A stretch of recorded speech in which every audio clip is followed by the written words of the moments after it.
My name is Sophie Turner, and I have been happily married to James Turner for 5 years. He works for a multinational company in London and has always been a hardworking employee. His boss, Mr. Richard Carter, often appreciated his dedication. So, when James was assigned an important project that required him to travel out of town for a week, I wasn't surprised. But what happened after that changed my life forever. The unsettling phone call. The day after James left, I received a phone call from an unknown number. "Mrs. Turner?" The voice on the other end was deep and serious. "Yes, who is this?" I asked. "This is Richard Carter, James's boss. I need to meet you in private. It's urgent." Something about his tone made my heart skip a beat. "Is everything okay? It's better if we talk in person. Please come to my office as soon as possible." A strange fear settled in my chest, but I decided to go. When I arrived, Mr. Carter looked different. His usually confident face was pale, and his hands trembled slightly as he locked the office door behind me. "What I'm about to show you is hard to believe," he said, opening his laptop. The screen lit up, showing James in his hotel room. He stood in front of the mirror, fixing his tie. But then, something chilling happened. A dark figure appeared in the corner of the room. It was blurry, almost like a shadow. James, unaware of the figure, kept adjusting his tie. But the moment he turned his head slightly, the shadow vanished. I felt a lump in my throat. What was that? Carter exhaled shakily. "Watch." James suddenly stopped moving. He stood completely still, staring into the mirror. Slowly, a sinister smile spread across his lips, a smile I had never seen before. Then, something impossible happened.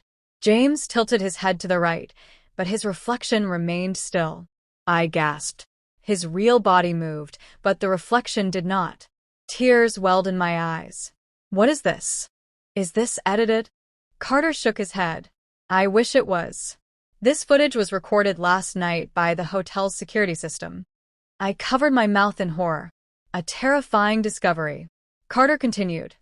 "Ever since that night, James has been acting strange. He barely speaks. He just sits in front of the mirror, staring at himself." I felt ice run through my veins. "Where is he now?" "Still in his hotel room. But there's more." Carter hesitated before pulling out a second video. This time, the camera showed the hallway outside James's room. At exactly 3:33 a.m., the door opened slightly on its own.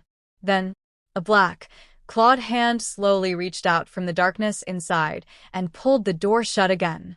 I screamed. "What the hell is that?"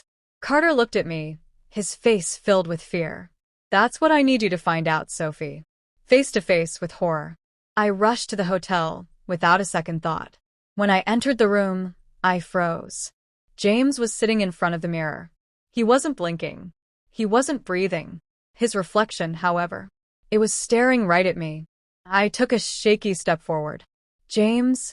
Slowly, his head turned toward me, but the reflection in the mirror did not. My heart almost stopped. His eyes were pitch black.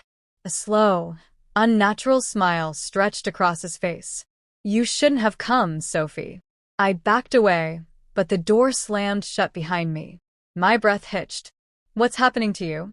He stood up, moving like a puppet on invisible strings. "I am not your husband anymore."